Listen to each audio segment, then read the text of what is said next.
La question est de savoir quel est le quantum qui est autorisé depuis la semaine dernière aux assurances vie chinoises pour investir dans l'alternatif mondialement. L'alternatif, les hedge funds et le private equity. Et la réponse est le quantum 200 milliards. On est dans l'extrême inverse. Et je voudrais juste que ceci émerge un tout petit peu dans la conversation. Parce que le découplage, c'est pas simplement de dire on fait une croissance économique très forte. 4,7%, 8%. Trop forte.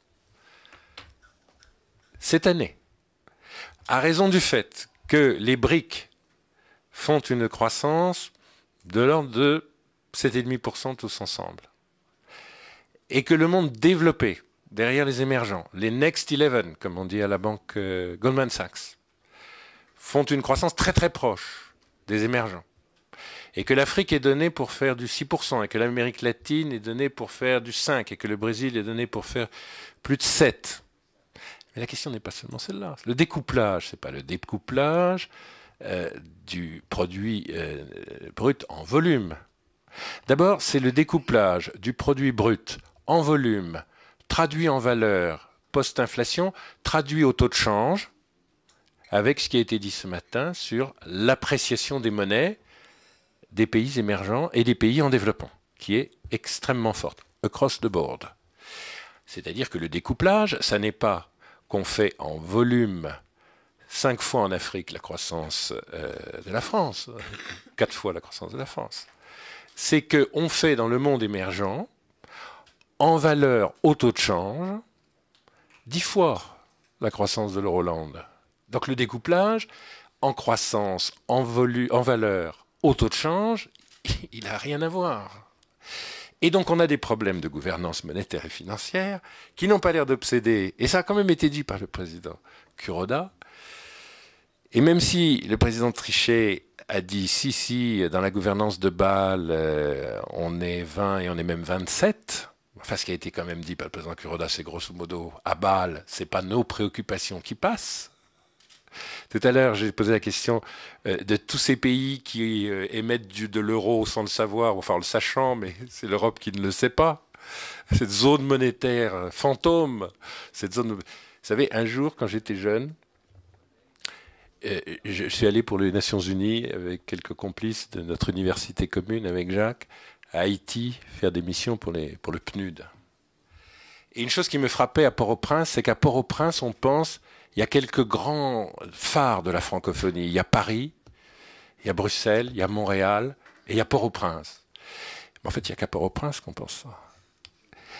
Et donc, moi, ce qui me frappe, c'est qu'il n'y a qu'en Europe qu'on ne s'aperçoit pas qu'il y a une gigantesque zone euro, à croissance très forte, à quelques kilomètres, là, par le détroit de Gibraltar, qui ne demande qu'à participer à la croissance, mais enfin encore faudrait-il qu'on s'intéresse à ce qu'elle existe.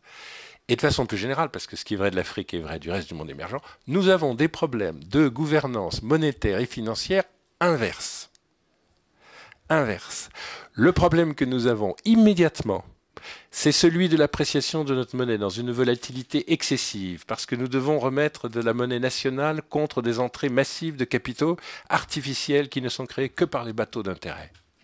Nous avons des problèmes de surchauffe, nous avons des problèmes de régulation, de modération de nos intermédiaires financiers.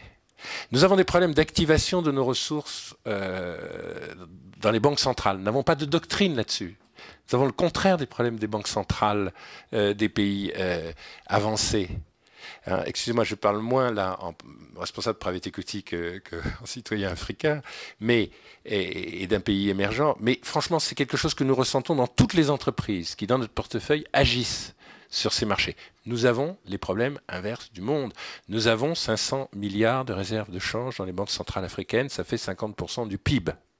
Nous n'avons pas de doctrine sur leur activation. Nous avons autant de réserves qu'il y en a dans la banque centrale russe, et nous avons à peu près le quart des réserves de change de la banque centrale chinoise. Mais l'excédent de paiement courant du Maghreb représente 10 fois l'excédent de paiement courant de l'Union européenne.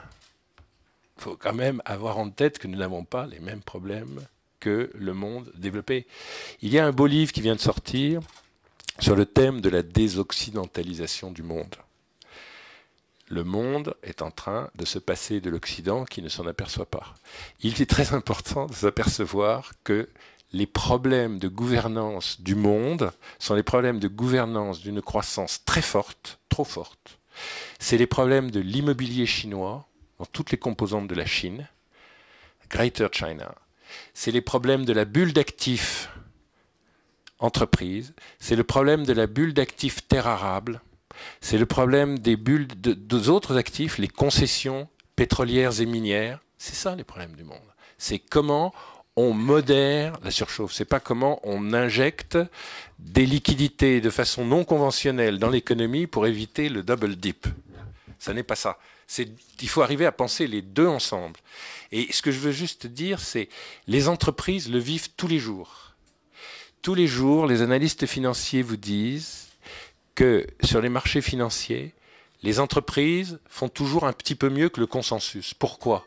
Parce que les entreprises, elles vivent dans le monde qui croit que la gouvernance monétaire consiste à soutenir artificiellement la conjoncture, mais elles vivent aussi dans le monde où toute la politique monétaire essaye de refroidir l'activité.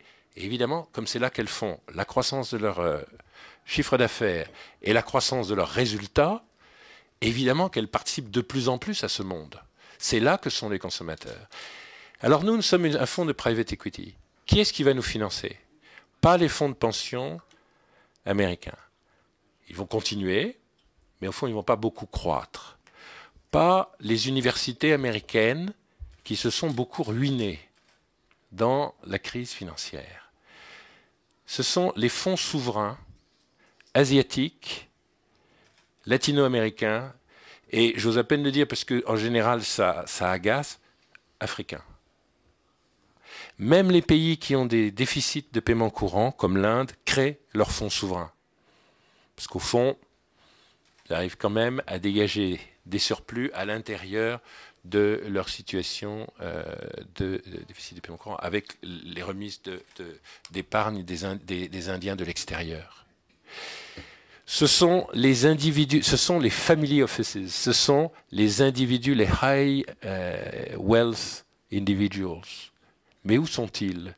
Avez-vous regardé la liste des milliardaires de Forbes ? Ils sont dans le monde pauvre. Ça a été évoqué là aussi par Kemal. Il faut vivre avec cette situation qui n'est pas forcément stable, que les gens riches appartiennent au monde pauvre. Il faut vivre avec cette idée que nous, fonds de private equity numéro 1 en Europe continentale, nous allons être financés par l'épargne du monde pauvre. L'image caricaturale de l'épargne du paysan chinois ou du paysan tchadien qui finance, parce qu'ils ont des taux d'épargne de 40%, le consommateur des pays riches est une image vraie.